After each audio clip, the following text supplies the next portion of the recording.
Good morning, Josh here, Dartmoor Reach Alpaca Farm Yoga and Glamping.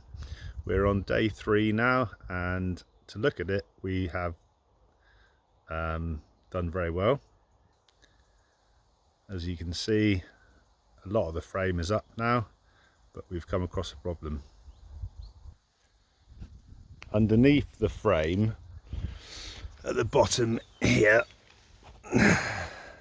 is a damp-proof course.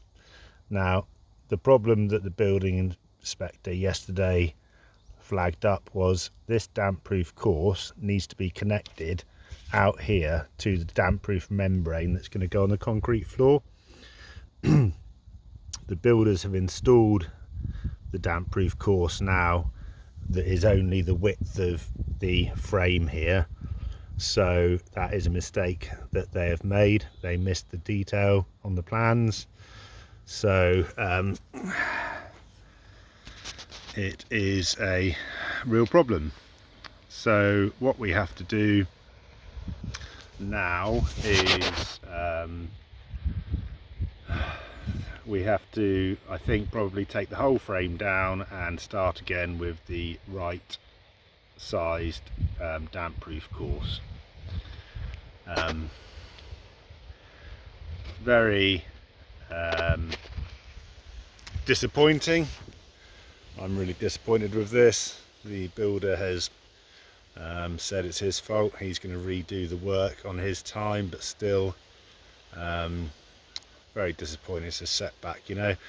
The frame had gone up so quickly, but the builder just hadn't taken the time to actually look properly at the plans. Another problem that the building inspector flagged up was drainage. As you can see, we've got drainage points here for the kitchen.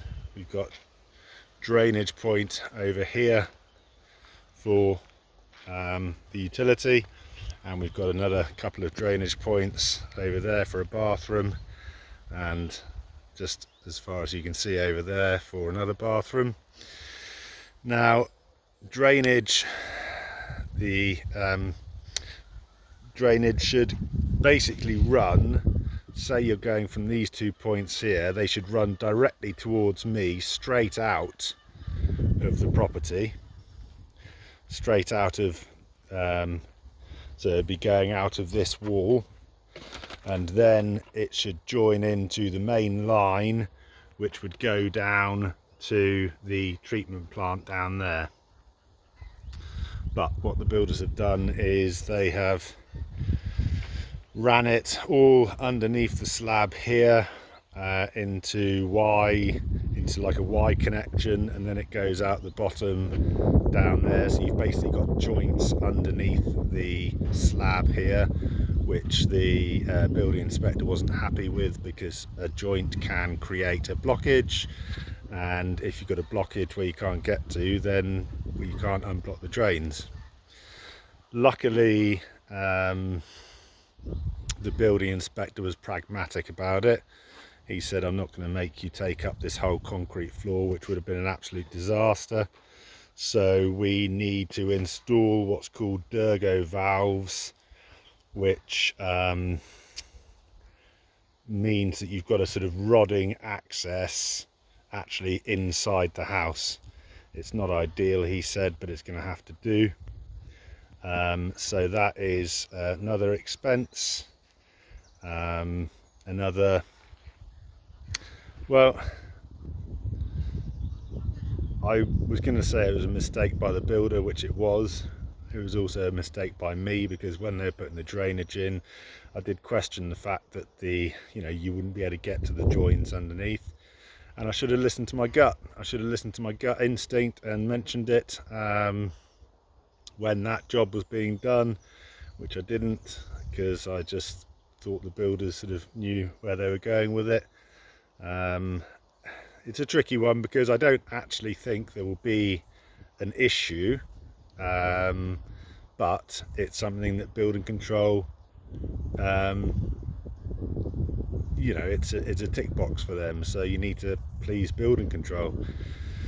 So all in all, we had a very good start to a couple of days. Now we've had a setback, which is going to cost us time.